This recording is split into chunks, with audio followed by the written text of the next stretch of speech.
Mga substandard umanong bakal ang ginamit sa halos 400 gusali sa General Santos City at Sarangani na gumuho dahil sa lindol noong Hunyo ayon sa National Bureau of Investigation. Ang mga bakal na pag-alaman na mula sa niraid nilang steel company sa Davao. Sinusubukan pang kunan ng pahayag ang kumpanya. May unang balita si John Consulta. Ikawalo ng Hunyo nang yanigi ng magnitude 7.8 na lindol ang probinsya ng Sarangani at mga karatig probinsya. Ang lindol, di lang takot ang iniwan, kundi daan-daang gusaling nawasak at ngayon hindi na napapakinabangan. Sa pag-iimbestiga ng National Bureau of Investigation, ang halos 400 gumuhong gusali sa General Santos at Sarangani may iisang pagkakatulad.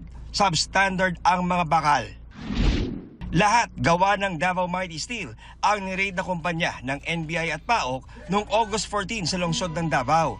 Ito ang natuklasan ng NBI Chemical, Biological, Radiological, Nuclear and Explosives Foreign Malign Unit. Patunay raw dito ang mga markings na DMS sa mga bakal na na-recover sa mga guho. 70% of the structure na gumuho sa General Santos at sa Sarangani, yung bakal nang galing sa Davao Mighty Steel. And nakita nyo doon sa video yung markings, kitang-kita. Malakas yung lindol, but supposed to be structures like 2 floors building, it can withstand yung ganyan na lindol. Pero because of the substandard steel bars na ginamit, gumuho na at nanggaling sa Davao Mighty Steel. Ayon sa NBI, karamihan sa mga gusali na gumuho na gumamit ng bakal ng Davao Mighty Steel, pag-aari ng pamahalaan. Mostly actually government offices. Merong mga pribado po, pero kukonti lang, tulad ng enterprises, may mga tindahan. Ang matindi yung sa ospital po, kasi kakagawa lang po talaga nun. Opo. At hindi na po siya magagamit talaga. Meron din po tayong nakuha madami sa mga eskwelahan. May nadiskubre pa ang NBI sa mga bakal na gawa ng niraid na steel company. Mataas ang level ng kontaminasyon ng uranium, thorium, and for the first time, radium-226. Sa 194 na Pilipinong nagtatrabaho sa factory ng Davao Mighty Steel, 57 ang nakita ng epekto dahil sa radiological exposures. 2 sa kanila nagpositibo sa mataas na antas ng radiation exposure.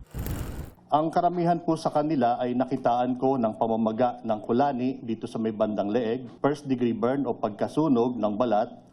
Meron din po sa kanila na mayroong mga bukol umas sa ibang parte ng katawan. Sila po ay forklift operator. Yung iba naman po ay nasa waste material. Yung iba po ay nasa tunawan ng bakal o yung furnace. Aabot sa 4 na bilyong piso na bakal ang nakumpiska ng NBI at nananatili sa loob ng pasilidad ng Davao Mighty Steel. Bagaman nakapaghainan ng reklamo ang NBI sa DOJ, may iba pa raw na tinitingnang elemento ang NBI sa niraid na steel company. Pinag-aaralan namin yung money trail nila kung paano nila pinipinanse.